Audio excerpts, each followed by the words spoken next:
The Abbott and Costello program brought to you by Camel, the cigarette that's first in the service. Camels stay fresh because they're packed to go around the world. Listen to the music of Freddie Rich and his orchestra, the songs of Connie Haynes, tonight's special guest, Bert Gordon, the mad Russian of radio, and starring Bud Abbott and Lou Costello.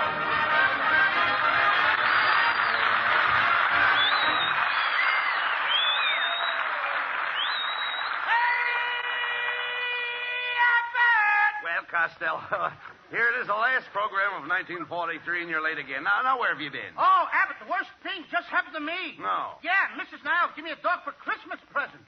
And the dog just took a great big bite out of me. Where did he bite you? Well, if I'd have been wearing a license plate, he'd have got the last three numbers. Where did this happen? Well, let me see now. Where did this happen? In a crowded streetcar. It's the first time I ever gave my seat to a dog. Look, Lou, never mind that. What kind of a dog did Mrs. Niles give you? Well, do you remember that famous dog, Strong Heart? Yes, I remember Strong Heart. Well, this was his brother, Weak Stomach. Listen, I'm not talking about that. What is the dog's breed? What is his breed? Yes. He breeds to his nose, like you and me. No, you dummy. What type of a dog is he? A Spitz? No, but he drools a little. Look, there are different types of dogs, such as setters and pointers. That's it, Abbott. That's what he is. He's a setter pointer. A setter pointer? Yeah, he sits all day and points at the icebox.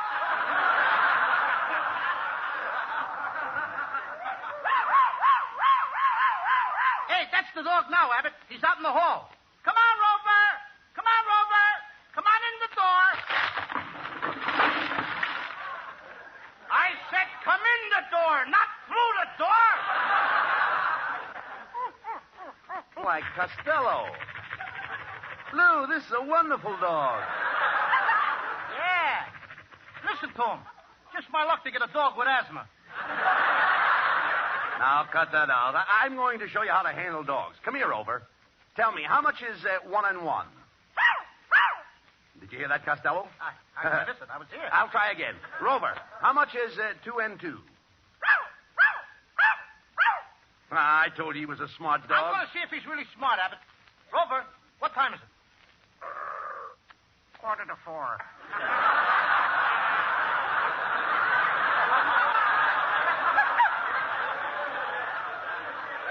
Costello, isn't that the most wonderful thing you ever heard of? A talking dog. Talking dog. Wait till I get the phone. Hello? Yes? What? Oh, you don't think so, eh? Okay, Smarty. Goodbye. How do you like that, Abbott? That was a friend of mine. He doesn't think there's anything wonderful about a talking dog. Who's your friend? Oh, just a horse. Come in and make it funny. It's costing camels a lot of money. Oh, it's Ken Niles. Well, if it isn't the spirit of 76 pounds. Oh, yeah? Look who's talking. Listen, fat boy, why don't you unbutton your vest and open up a second front? Very funny, Skinny. Very funny. Now, Costello, Ken Niles is not skinny. Not Skinny, huh? He once worked in an olive factory. He used to crawl through the olive and pull the pimento in after him. But pay no attention to Costello, Ken. I'm ashamed of him. He doesn't even appreciate the wonderful dog your wife gave him for Christmas. Yeah, and what's more, he didn't even thank her for it. Oh, yes, I did. I even kissed your wife on top of her head. Why didn't you kiss her on the lips? Her head is much smoother. I heard that remark, Costello. Why, I ought to give you a thrashing, you little shrimp. Me? A shrimp? Yes, you're a shrimp. You only come up to my chin. Which one? Oh, Costello, are you suggesting that I look old? Well, don't look now, but your Social Security slip is showing.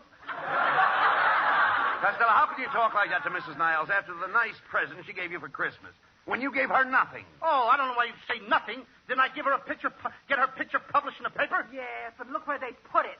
In the racing news. Well, ain't that the dope sheet? Oh, just look at this picture. Read what it says under it. Oh, I don't think that. Oh, look what it says. This nag showed great promise as a 3-year-old, but is now running in cheap company. Costello, that's an insult. It most certainly is, and I'm leaving. Then take the dog Rover with you. Every time he looks at me, he bites me. Oh, that's silly. Rover hasn't got a tooth in his mouth. I know that. They're all on my leg. You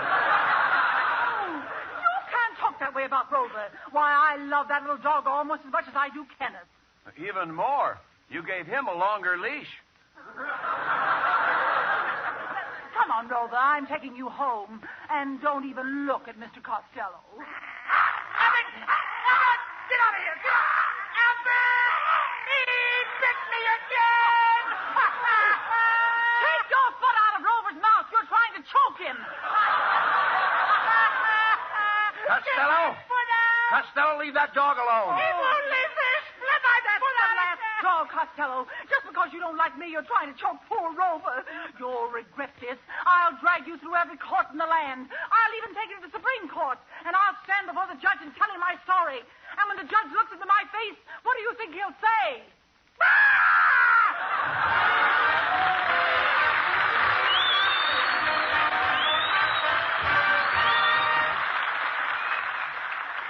Into a Japanese-held inlet right under enemy guns slides an American PT boat. Out again on her daily routine hunt for Jap supply barges. They've got what it takes, these men of the plywood Navy, and so has their cigarette, Camels. First with men in all the services, according to actual sales records. Both at home and overseas, more people want Camel cigarettes. But remember, if your store's temporarily sold out, Camels are worth asking for again. They've always got more flavor, the result of expert blending of costlier tobaccos. And wherever you are, wherever you send Camels, they stay fresh, cool smoking and slow burning, because they're packed to go around the world. Camel's tobacco standard is the same for soldier, for civilian, anywhere in the world. C-A-M-E-L-S. Camel cigarettes. They stay fresh because they're packed to go around the world. Freddie Rich and the orchestra play an unusual arrangement of David Rose's lovely composition, Holiday for Strings.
Mrs. Niles will be here soon with a warrant for your arrest for choking that dog. Abbott, I've told you before now, I didn't choke the dog. He bit me. I know that, but you'll need a lawyer.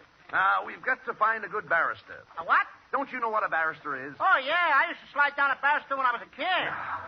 Now, don't be silly. A barrister is a legal expert. The greatest barrister of all times was Gladstone. I suppose you never heard of Gladstone? Oh, certainly I heard of Gladstone. My uncle had Gladstones, but he had to have them cut out. Oh. How can you talk nonsense when you may have to face the... Listen, will you listen to me, please? Yeah. How can you talk all this nonsense when you may have to face a lawsuit for thousands of dollars? And where do you expect to get the money? Well, what do you say? Where do you expect to get the money? You know where I expect to get the money. What do you mean? You're going to help me out. How can I help you? I'm a pauper. A pauper? Congratulations. What is it, a boy or a girl? Never mind that. I'd still like to know where you're going to get the money. Now, Abbott, you know I got the money coming. Now, this is the end of the year. No more after this. What do you mean? You know, 365 days in a year. Well, I know that. I'm working for you, and you owe me a whole year's salary. Wait a minute. 365 days, Wait a minute. $365. Wait a minute. You owe me $1 a day or something Just like a minute. that. Let's straighten this out. Pay me out. Just a minute. You say you work 365 days for me, and you want to be reimbursed. Look, I don't want to burst anything. Just give me my money, $365. I'll get out. Hand over some of those Morgenthau MASH notes. All right, look. Now, don't get excited. Take it easy. Now, listen. How many hours a day did you work? 8 hours a day. And how many hours are there in a day? Look, now, Abbott, don't try to put anything over on me. There's 24 hours in a day, all but February, which has 28. You're absolutely right. There are 24 hours in a day. But by working 8 hours a day, you really only work 1/3 of each day. Is that right? Well, that's according to the way you figure it. Well, 1/3 of 365 is about $121. So you actually only have $121 coming to you. That's the way I reckon it.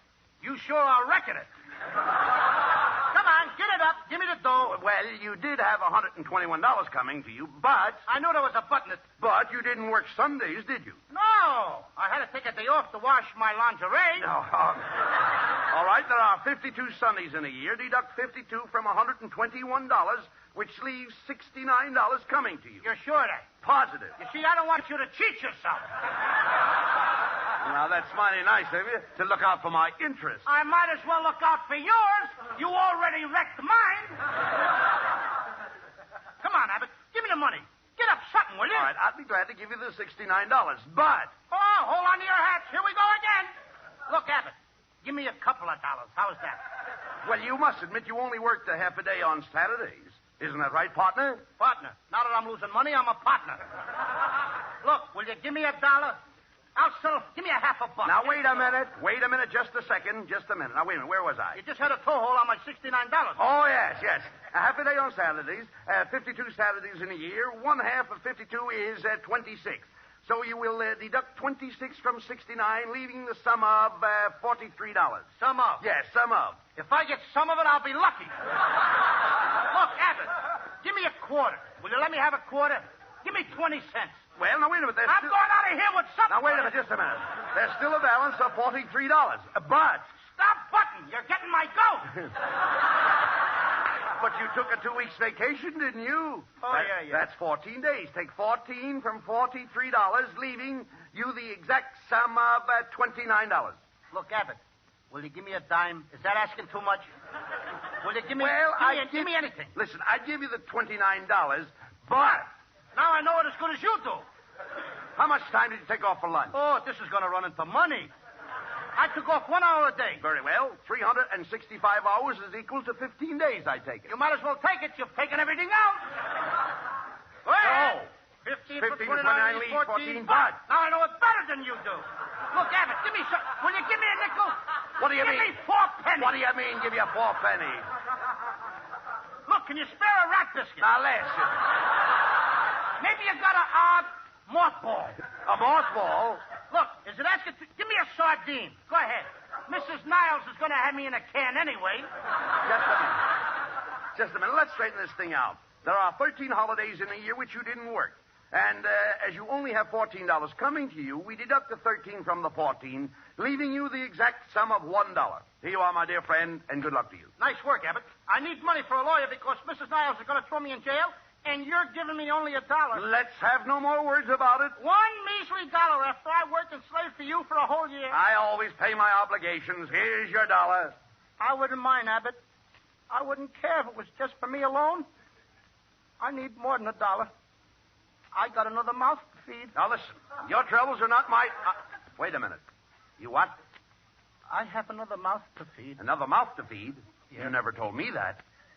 I know it. Why, you've been with me all this time, Costello, and now you tell me you have another mouth to feed? I didn't want Windshield to hear it. Why didn't you tell me that before? I was ashamed. Oh, you fortunate fellow. That's nothing to be ashamed of. I was only kidding about the other money. Here's your $365. And to show you that my heart's in the right place, here's $50 of my own. You should be so happy. What is it? A boy or a girl? A goldfish. Get out of here!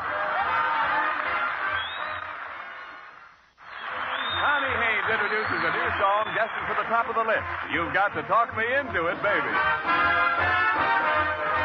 You gotta talk me into it, baby. A little conversation might change my no to a maybe. You gotta spread it on thick like butter on bread. Results will be quick if you just use your head. I'm a baby lamb, and I love to be led by you. You gotta baby talk me into it, baby. For if it's Mendelssohn you hear, I might lend an ear, maybe. For I'm a cinch for a clinch, a blaze for a phrase of love words. Now that I've told you how, talk me into it now. You've got a baby, talk me into it, baby. A little conversation might change my no to a maybe. You gotta spread it on thick like butter on bread. Results will be quick if you just use your head. I'm a baby lamb, and I love to be led by you. You got a baby dog, but you talk me into it, baby. For if it's Mendelssohn you hear, I might lend an ear, maybe. For I'm a cinch for a clinch, a blaze for a phrase. I want your love, that's all that I crave. I've told you how. Yes, I've told you how. You've gotta talk me into it now.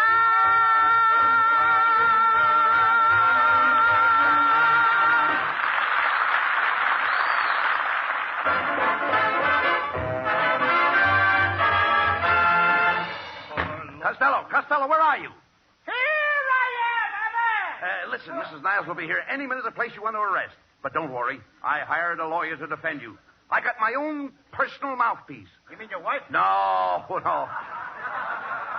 When I say mouthpiece, I mean someone who argues, shoots off his mouth, and lays down the law. That's still your wife. There's the man who choked my dog, that little fat one. This is Oliver Storecheese of the Animal Aid Society. Mr. Storecheese, arrest that man. Very well, Mr. Costello. You're under arrest. What's that? Come with me. I won't. Oh, darn it. Nobody ever wants to come along. Now, leave us face it. You either come with me or pay the usual fine of $1. Oh, just $1. Did you hear that, Abbott? I can get out of the whole thing for $1. Here you are, Mr. Storecheese. I'd be glad to get it. Just a minute, Costello. Paying that money would be an admission of your guilt. Shut up, Abbott. Now, wait a minute. Just a minute. I hired a lawyer for you, after all. I can get out of this for $1. Just a minute. I've hired your lawyer. He's an outstanding member of the bar, a learned counselor, and an expert at jurisprudence. His very voice has been known to spellbind in a jury. I can hear him now say... How do you do?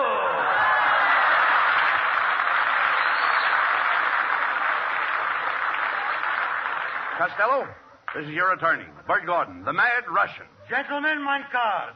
Let me read that. Bert Gordon, attorney at law, DBTC. What does a DBTC mean? Don't bend the card. Listen, Costello, the Russian's going to give you some advice. Now, that is correct. Mr. Castoria, there are two courses in giving legal advice. Of course and B course. Of course, you don't have to take my advice. And B course, if you do, you'll have to pay for it. Hey, yeah, but this guy ain't no lawyer. Don't say that. Dad, don't say. When I went to college, they gave me a 5 beta kappa key. Does it fit the hole in your head? Please, Costello. He's no college man. Mind dear you. I'll have you understand. I went to Vassar. That's a school for girls, a girls' school. I found it out one day when I was supporting the laundry. Now, see here, Mr. Costello. Get me another lawyer. That's $1.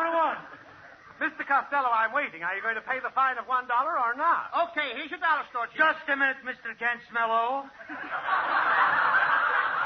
I forbid you to pay that particular $1. Well, he's very fortunate to get off with just $1 after the way he insulted me. Why, when he choked my little dog, a tear ran down my cheek. Yes, ma'am, but it took one look at your face and ran right back up again. Costello, why don't you listen to the Russian? Yes, why not? You see, from the legal point of view, if you should pay this dollar, it would be absolutely perpendicular. Perpendicular? What does that mean? How dare you! Oh, this is ridiculous. Come, Mr. Store Cheese. We're taking this case to court. Wait a minute, Mrs. Niles. I'm going to pay the dollar. It's too late. Now look what you did, Abbott. You and your phony lawyer. Don't be silly. The Russian's one of the greatest lawyers in the world. That is correct. In my first case, I defended Dreyfus. Dreyfus? Alfred Dreyfus of Devil's Island? No, reckless Dreyfus from Coney Island.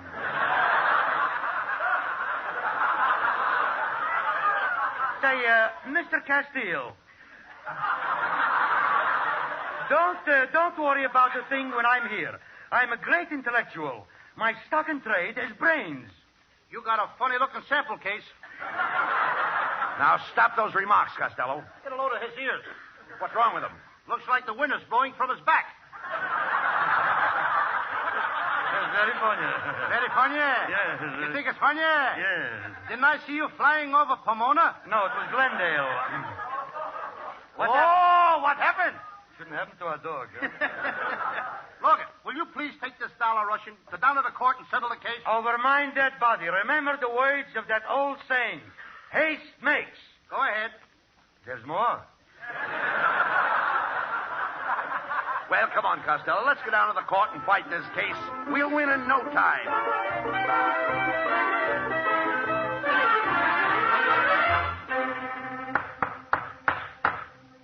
Court of Common Pleas now in session. Case of Niles versus Costello. Mr. Gordon may question the defendant. Thank you, Your Honor. Now, Mr. Cantelio. Do you promise to tell the truth, the whole truth, and nothing but the truth? I do. I object! You object? I didn't say nothing yet. Costello, shut up.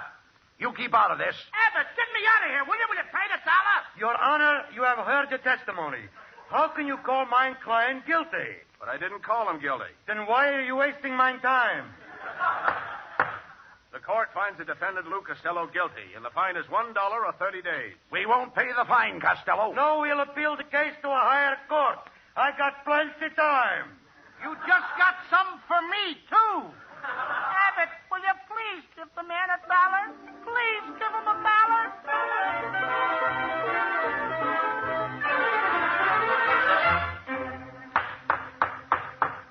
The Supreme Court's now in session. First case, Niles versus Costello. The prisoner will step to the bar.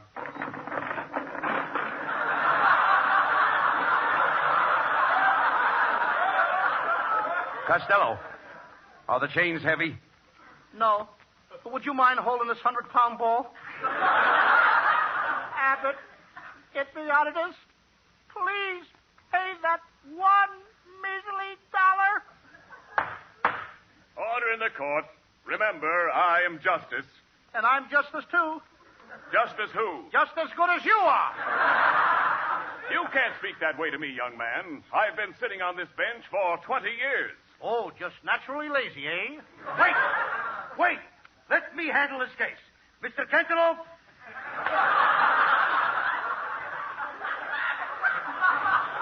Please tell the judge and jury the story of your life. Okay. Ladies and gentlemen. That's enough. What a short life. Your Honor, my client would never hurt a dog. Mr. Corniello, tell the judge about your own little dog. Okay. I once had a little dog. Did he have long, wavy hair? Uh-huh. And did he have a cold nose? Uh-huh. And did he have very big ears? Oh, yes. Papa!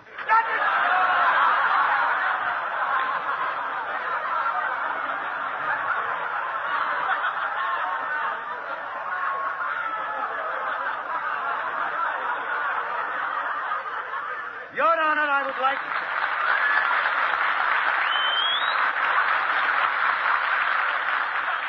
Your Honor, I would like to ask my client just one question. Request granted. Thank you. Mr. Castellanets. Tell me something. Where were you on the night of December 23rd, 1943? I was home. You should have been with me. I had a wonderful time. The defense rests. Alcatraz, here I come. The court has considered the new evidence in this case. Prisoner Costello, when you placed your foot in the dog's mouth, you gave him hydrophobia, after which he bit two people who died immediately. Therefore, Lou Costello, you are found guilty of murder in the second degree, and it is the sentence of this court that you shall spend the rest of your natural life on the rock pile. Abbott, please, pay the dollar.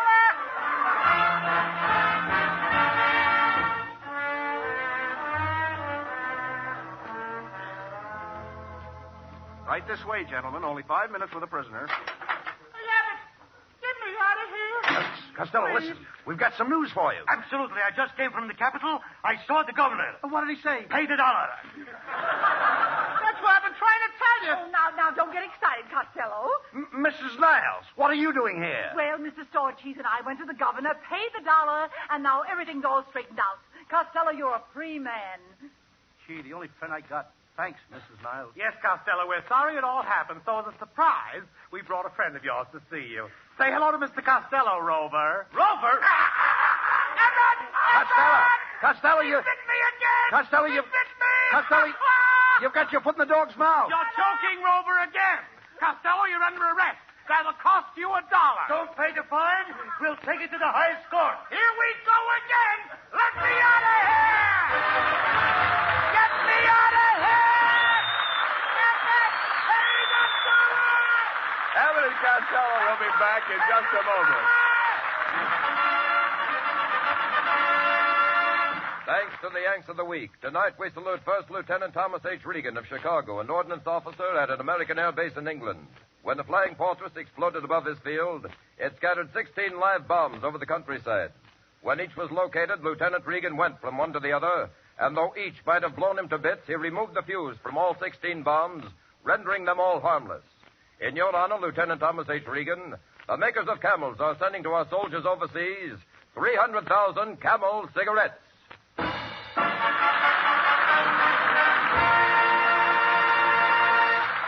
Each of the 4 Camel shows honors a Yank of the Week, sends 300,000 Camel cigarettes overseas. A total of more than 1 million camels sent free each week.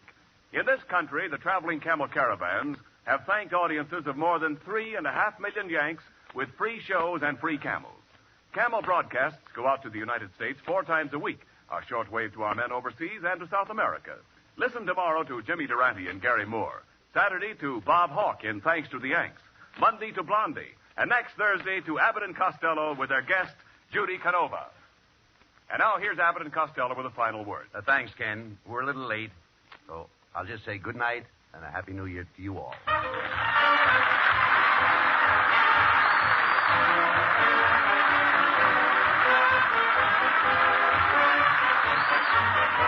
sure to tune in for another great Abbott and Costello show next week at this same time, when our guest will be Judy Canova. And remember, if you're looking for a cigarette that won't go flat no matter how many you smoke, get Camels.